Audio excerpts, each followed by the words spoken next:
ഇത് നമ്മൾ കുമ്പളത്തിന്, മത്തന്, പിന്നെ അതുപോലെ വെള്ളരി, അതുപോലെ കക്കിരി, ഇതിനെല്ലാം ചെയ്യാൻ പറ്റുന്നൊരു കാര്യമാണ് ഇതാണ് ആൺപൂവ് എന്ന് പറയുന്നത്. ആൺപൂവിൻ്റെ കണ്ട ഇതുപോലെ വരുന്നത്. ഇനി നമുക്ക് പെൺപൂവിൻ്റെ നോക്കാം. ഇതാണ് പെൺപൂവിൻ്റെത്. അപ്പോൾ അതിന് ഈ ഒരു പൂമ്പൊടി നമുക്ക് ആ പെൺപൂവിലേക്ക് സ്പ്രെഡ് ചെയ്ത് കൊടുക്കണം. ഞാൻ കാണിച്ചത് ഈ ഇതളുകളെല്ലാം കളയാം. ഈ ഇതളുകളെല്ലാം കളഞ്ഞ ശേഷം നമുക്ക് ഇതിങ്ങനെ ഇതിലോട്ട് ഇങ്ങനെ വേണ്ട ഇങ്ങനെ സ്പ്രെഡ് ചെയ്ത് കൊടുക്കണം. ഇത് രാവിലെ തന്നെ ഇതിൻ്റെ പൂ വിരിയുമ്പം തന്നെ ഇത് ചെയ്ത് കൊടുക്കുന്നതാണ് നല്ലത്. കണ്ട ഇതുപോലെ ചെയ്ത് കൊടുത്തതിൻ്റെ ഗുണം എന്ന് പറഞ്ഞാൽ പിന്നെ അതായത് പൂ കൊഴിയാതെ നമുക്ക് നന്നായിട്ടുള്ള കായ കിട്ടും.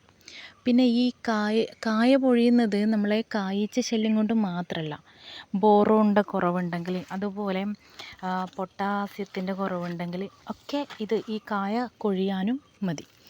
അപ്പം ശ്രദ്ധിക്കേണ്ട കാര്യം ഇനി അടുത്ത എൻ്റെ കായ എന്ന് പറയുന്നത് ഇതാണ് അടുത്തത് വരുന്നത്. അപ്പോൾ അത് പൂവ് വരുമ്പോഴേക്കും ആൺപൂവ് ഏതെങ്കിലും വരുന്നുണ്ടെങ്കിൽ നമുക്കതുപോലെ പോളിനേഷൻ ചെയ്ത് കൊടുക്കാം. ഇതാണ് ആർട്ടിഫിഷ്യൽ പോളിനേഷൻ എന്ന് പറയുന്നത്. നമുക്ക് പിന്നെ ഈച്ചകളൊക്കെ വരുന്നുണ്ടെങ്കിൽ ഓക്കെയാണ്, അല്ലെങ്കിൽ നമ്മൾ ചെയ്ത് കൊടുക്കുന്ന ഇതാണ് ആർട്ടിഫിഷ്യൽ പോളിനേഷൻ. മനസ്സിലായില്ലേ? Okay, thank you.